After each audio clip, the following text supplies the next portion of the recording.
अष्टावक्र गीता।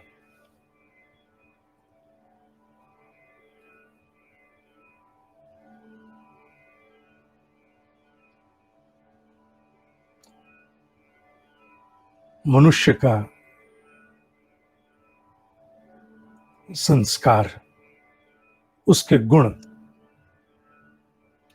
उसे कर्म में प्रवृत्त करते हैं। ज्ञानी इसे जान चुका होता है। हम सामान्य लोग इसे सुनते हैं पर अभी उस अवस्था को प्राप्त नहीं हुए होते। इसीलिए अपने प्रत्येक हर्ष शोक के लिए हम बहुत कुछ अन्य को भी जिम्मेवार मानते हैं। तत्कालीन समस्याओं को, विश्व की अनेकों आपदाओं समस्याओं को देखकर मन में प्रश्न और शंकाएं उत्पन्न होना स्वाभाविक है, होनी भी चाहिए। जो जिस कक्षा में होता है उसे उसी के अनुरूप आचरण करना होता है और हम वही करते हैं, गलत नहीं करते। पर हम अष्टावक्र गीता पढ़ रहे हैं जहां उनकी अवस्था का उल्लेख है जो प्राप्त हो चुके, हमारी नहीं। हम अपने स्थान पर बिल्कुल ठीक है। आसपास जो गलत करता है हम उसी को ही जिम्मेवार ठहराते हैं। यही हमारा वर्तमान का, इस व्यतीत होने वाले जीवन का धर्म भी है, यही होना भी चाहिए। पर एक दुनिया और भी है जो इस दुनिया से इतर इसकी नियंत्रण करता है। उस क्षेत्र के दर्शन जब ब्रह्म योगी करता है तब वो क्या अनुभव करता है, इसका उल्लेख है। पर मैंने पहले भी कहा था, अष्टावक्र गीता से कुछ माणिक, क्योंकि बहुत कुछ हजम करने योग्य अभी नहीं है, अभी हजम करने योग्य नहीं है। हमारी अवस्था अभी, मुझ सहित अभी अवस्था नहीं कि हम उन सूक्ष्म रहस्यों को आज सुनकर भी आसानी से हजम करें। अभी हम केवल एक चेष्टा कर रहे हैं सुनने की, बुद्धि के स्तर पर समझने की। प्राप्त नहीं होंगे। कोई हमें सामने से उठकर गाली देगा तो हम उसकी प्रतिक्रिया करेंगे। कोई दुख, कोई हर्ष होगा, हम वैसी प्रतिक्रिया देंगे, मुंह बना के नहीं बैठे रहेंगे। स्वाभाविक है, दुख होगा तो आंसू बहाएंगे, दुखी होंगे। प्रसन्नता होगी तो खुश होंगे, मुस्कुराएंगे, हंसेंगे, आह्लादित होंगे, आनंदित होंगे।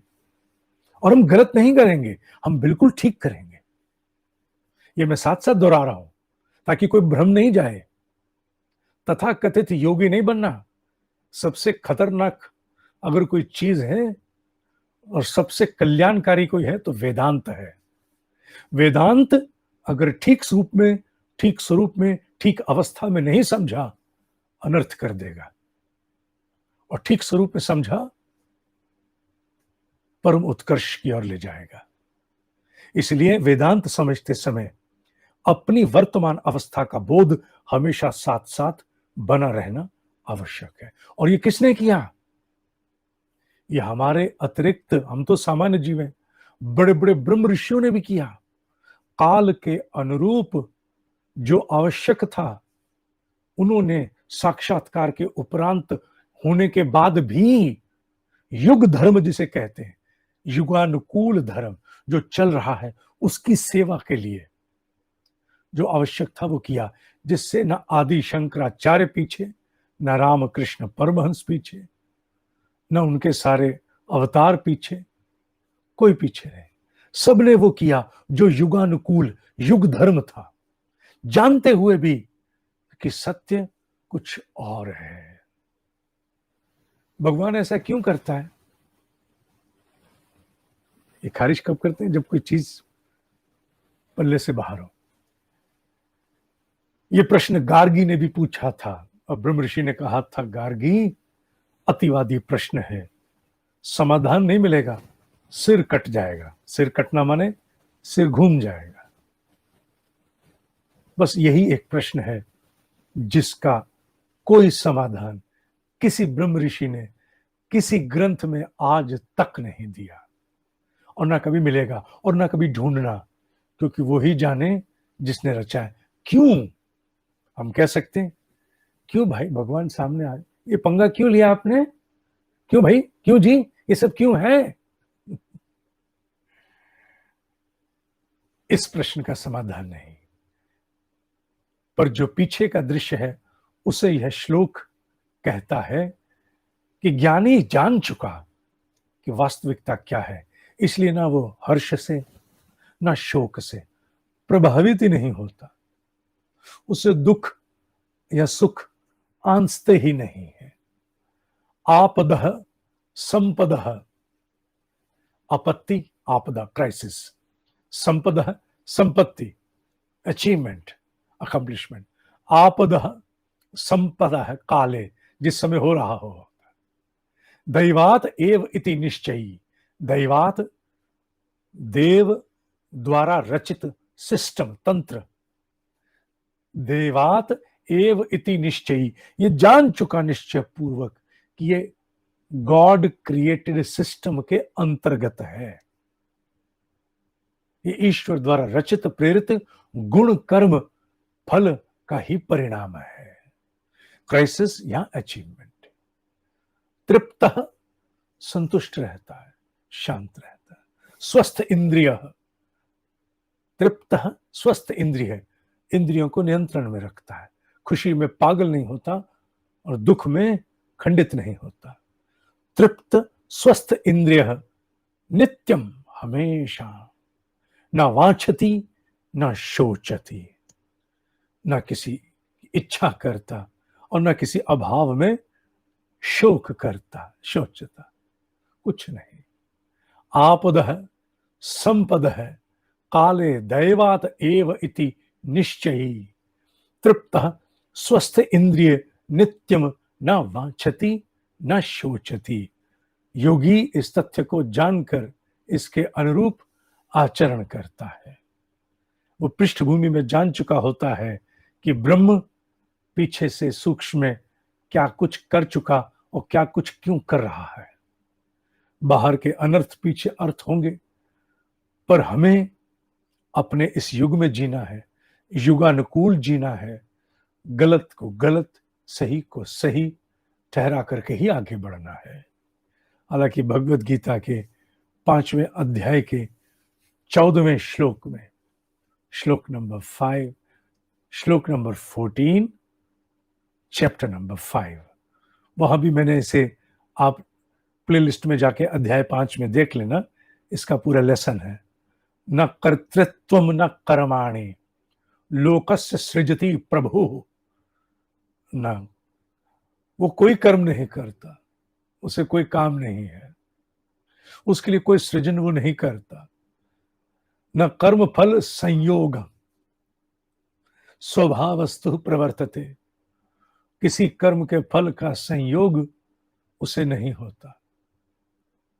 इसीलिए कहा गया कि वो विवर्त उपादान, अर्थात वो करते हुए भी प्रभावित नहीं होता। मकड़ी जाल बुनते हुए भी जाल से प्रभावित नहीं होती, सारा खेल खेलती है उसी जाल में, अपने शिकार भी पकड़ती है, अपनी सैर भी करती है, जब चाहती है लपेट लेती है। इसे विवर्त उपादान कहा गया, जिसमें रचयिता अपनी रचना को रच करके उससे प्रभावित नहीं होता। आज के लिए इतना ही। अब आप जब भी dineshji.com पर जाएंगे, DINESHJI, J for Jalandhar, I for India, JI.com, तो आपको आगामी कार्यक्रमों की सूचना सबसे पहले दिखाई देगी पॉपअप। आप उसको बंद करेंगे तभी अंदर जाएंगे। आप सूचनाएं वहीं से पढ़ लेंगे, कहीं ढूंढने की आवश्यकता नहीं। कब कौन सा बैच आरंभ होने जा रहा है, सारी सूचनाएं वेबसाइट खोलते सबसे पहले प्राप्त होंगी। और उसके उपरांत कल से वहां लेख, जिसे अंग्रेजी में ब्लॉग कहते हैं, वो भी आरंभ हो गया है, हिंदी अंग्रेजी दोनों में। अभी क्योंकि प्रयोग था तो अभी केवल हिंदी का पूर्व रचित एक छोटा सा ब्लॉग कल डाला गया। आप जब भी चाहेंगे जाकर, ऊपर सेक्शन बना हुआ है, उसमें लिखा हुआ हिंदी में लेख ऑब्लिक ब्लॉग, जाएंगे तो उसे पढ़ पाएंगे। छोटे छोटे लघु लेख होंगे, स्मॉल ब्लॉग्स, आप उसका अध्ययन कर पाएंगे। तो अब आपके लिए कब कौन सा बैच आरंभ है, किसका आवेदन कब तक है, सारी जानकारी वहां से प्राप्त आपको प्रस्तावित कार्यक्रमों की होती रहेगी। आज के लिए इतना ही। ओम शांति, शांति, शांति। ओम ही सत्य है, ओम ही सत्य है, ओम ही सत्य है।